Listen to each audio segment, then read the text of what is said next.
Honorable members, the Clerk of the National Assembly, distinguished guests, ladies and gentlemen, I wish to express my heartfelt gratitude to the honorable members here assembled for the high honor that you have bestowed upon me by electing me as the Speaker of this august House. I accept and submit to your will, and I'm ready to serve as the 8th Speaker of the National Assembly since our independence. I commend citizens who expressed interest in becoming your Speaker by formally returning their nomination papers, allowed the efforts of my worthy opponent in today's election, the Honorable Kenneth Otiato Marende, who also happens to have been one of my distinguished predecessors, having served as the 7th Speaker.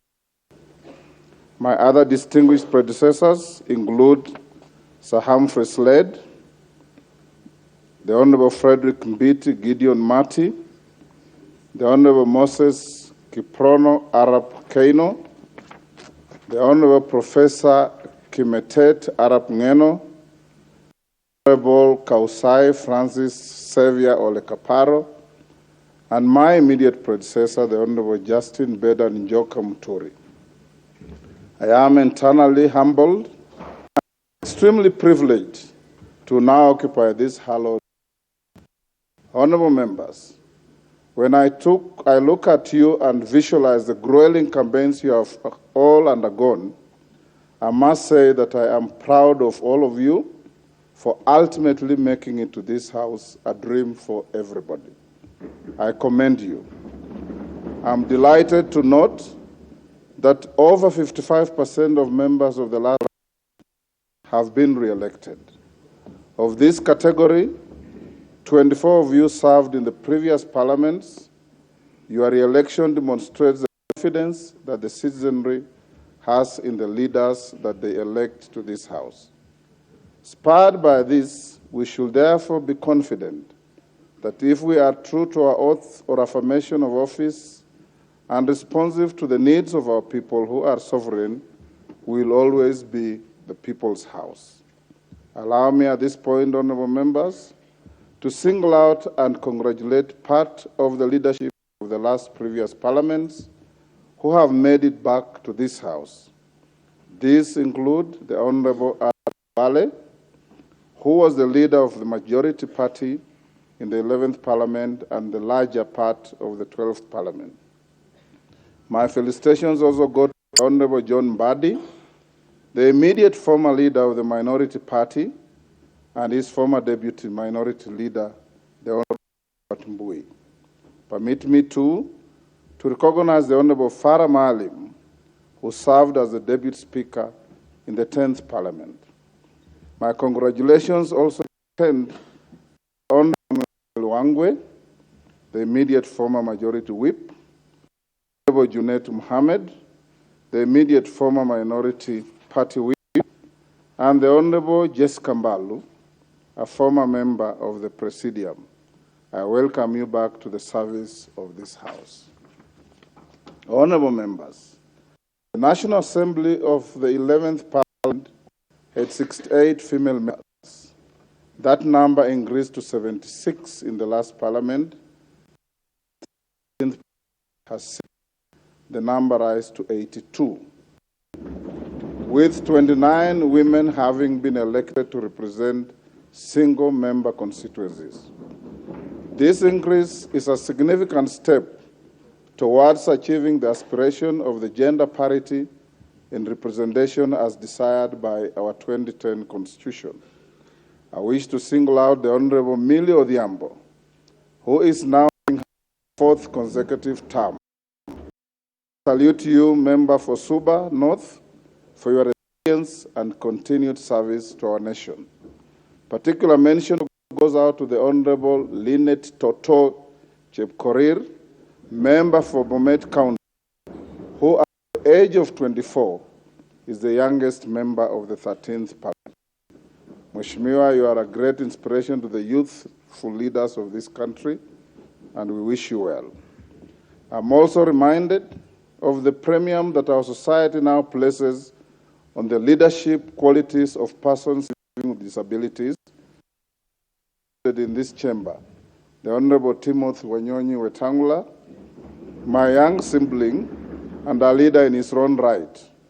He now commences his third term consecutive as a member of parliament and is ably joined by the Honorable Rose Museo, serving her second term, the Honorable third term, the Honorable Joseph Samal Lomwa, who was here before and has come back for a second term, the Honorable Jackson Kipkemoy Kosgei, and the Honorable Martin Pepela Wanyonyi. You are a great inspiration and a beacon of inclusive leadership in our great country despite the odds. Honorable members, I also do recognize and acknowledge the Honorable Samuel Moroto, the Honorable Adan Kainan, the Honorable Gonsirai, who are currently embarking on their fifth terms, thus becoming what we refer to in the parliamentary parlance as the fathers of the House. Their parliamentary experience shall enrich the deliberation and output of this House. Honorable members, for those who served in the 12th Parliament, you will recall that the standing orders were reviewed before the final adjournment of the House. Notably, the standing orders now allow for co-sponsorship of legislative proposals and bills by members. Members of this House shall also be able to co-sponsor bills with senators and vice versa, where an identified member shall be in charge of steering debate on a Senate bill in this House. This, in my view, is a progressive addition to the procedures of the House. Honorable members, the revision of the standing orders in the 12th Parliament also increased the number of the committees of the House. New committees include the Diaspora Affairs and Migrant Workers Committee, the Public Petitions Committee, the Public Debt and Privatization Committee, and the Decentralized Funds Accounts Committee. These changes and many other of the standing orders shall strengthen and streamline the workings of Parliament. Honorable members, my predecessor, the Honorable Justin Muturi, in his acceptance speech after being re-elected as Speaker for the 12th Parliament, undertook to implement a paperless system in the House. This was in line with the strategic pillar for the Service Commission Strategic Plan 2019 to 2030 on the implementation of an e-Parliament by automating and digitizing all systems and processes. In this regard, I urge you all to be friends with the electronic gadgets in this House and committees. Honorable, speaking of the Honorable Muturi, what many of you may not know is that he's not just my predecessor. He was my roommate at the University of Nairobi, at the School of Law. He was also my classmate. He is my age mate and a long-time friend. We made our debut in Parliament together in the 7th Parliament. We were appointed earlier in our years as magistrates on the same date. Indeed, I do not know whether to call it fate, sheer coincidence, or maybe it's God's plan, but whatever it is, our paths in life have always met, and today they meet again. Indeed, although once in a while we have found ourselves in different political sides, our friendship with the Honorable Muturi goes back many years. I'm therefore honored today to take over from my dear friend. Honorable members, the Honorable Justin Muturi shall be remembered for the great legacy and reforms he leaves behind, and you do not have to look further, just look around. Members who have previously served in this House can attest to this. Members of the 13th Parliament shall move into the new modern offices in the tall brown building you may have seen at the corner of the Parliamentary Square, a project that was well executed under Honorable Muturi's leadership. As the chairperson of the Parliamentary Service Commission, he has left behind an excellent and professional parliamentary service. His communications and rulings on various constitutional practice and procedural matters were landmark, novel, and rich in jurisprudence. I could go on, but all I can say, he did a great job for this House and this country. Honorable members, I am particularly honored that for the first time in the history of Parliament, the Honorable Justin Muturi has also set a precedent through a symbolic and formal handover process that you just witnessed when I was declared the Speaker. This is not only honorable, but it is an act that shall for a long time of his great leadership's time.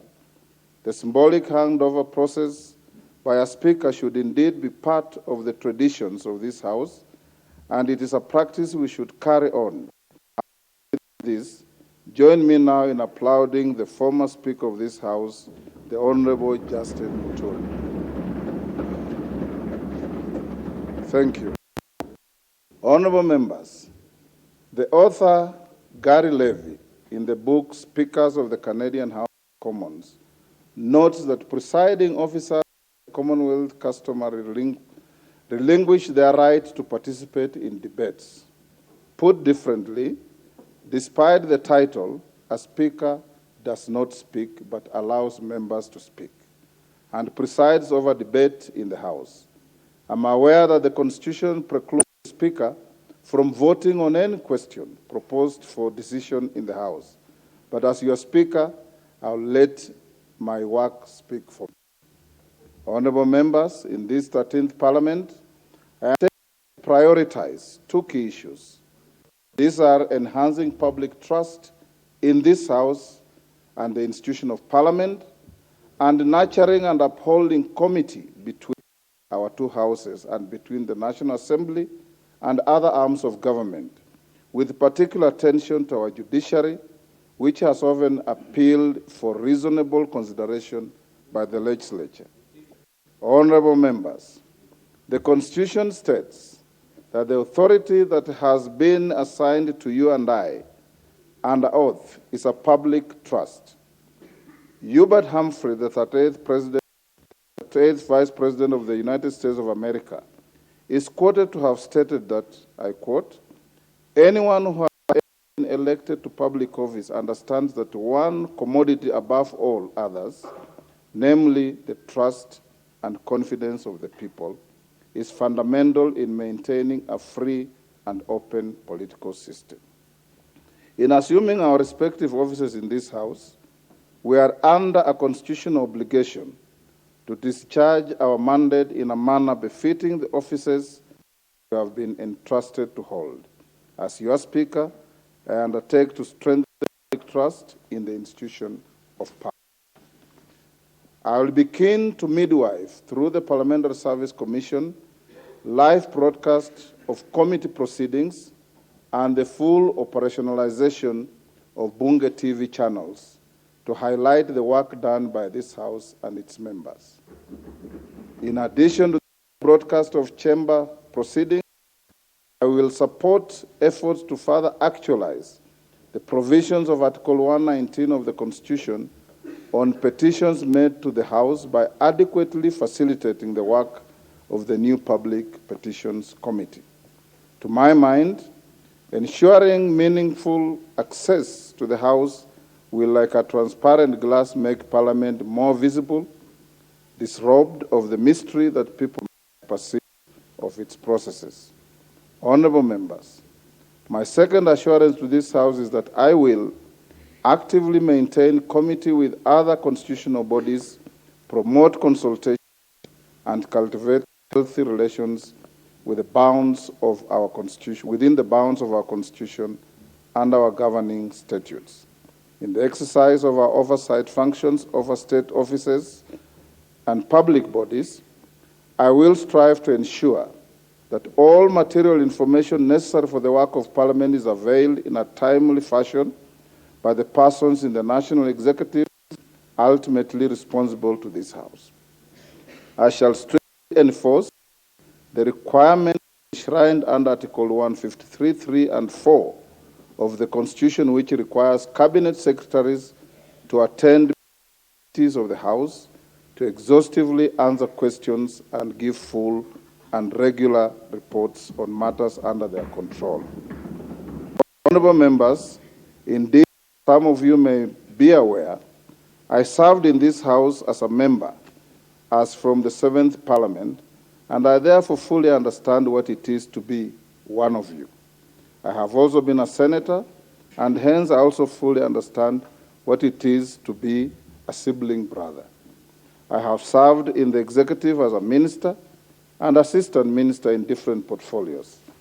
I have led various reforms to the rules of procedure of this House during the Parliament and was the head of the delegation of the African, Caribbean, and Pacific EU Union Joint Assemblies, and internationally, I'll continue building on the long and rich relationship we have to not just with the SCP-EU, but also the Legislative Assembly, the Pan-African Parliament, regional integration bodies, the Commonwealth Parliamentary Association, and the International Parliamentary Union.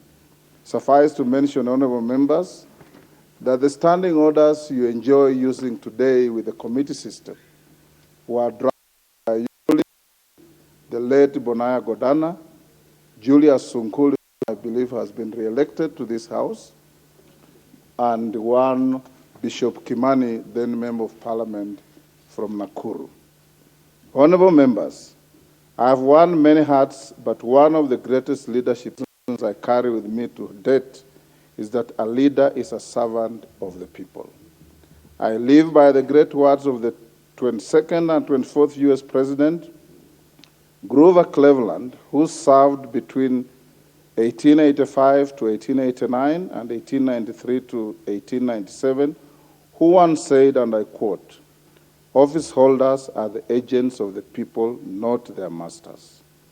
These words always ring true, and hence moving on, I will be your servant and your agent. My eyes shall be keen to see and listen to all of you. My office will not be an ivory tower, accessible to all of you. I understand to be impartial and promise to see to it that you are able to effectively discharge your constitutional mandate. I am fully confident of building on the past of this House, charting new paths that will lead us to more glory and maintain this House as the pride of all Kenyans. Honorable, I wish to inform you that the National Assembly has organized an induction retreat for all members of this House, which will take place from 18th to 24th September 2022 at a venue to be communicated in due course. This retreat will be a great opportunity for you to thoroughly acquaint yourselves with your mandate, parliamentary processes, and the secrets and tools that will give you a head start as in serving your electorate. I encourage you to attend all these sessions. Honorable members, I wish to commend the acting clerk of the National Assembly and her able team of officers for the successful conduct of the pre-swearing last month. The acting clerk has informed me that more than 95% of the members signed up for this exercise. This is a clear sign of your passion to discharge your constitutional mandate, and I encourage all of you to maintain that enthusiasm to serve our people. Honorable members, I conclude. I unequivocally submit myself to the collective will of the House and reiterate my singular desire to serve with the impartiality, fidelity to the Constitution and the laws of this land, our standing orders, practices, precedents, and traditions. I thank you all. God bless Kenya. God bless our Parliament. Honorable members, I now direct the clerk to read the next order and proceed with the steps necessary for the election of the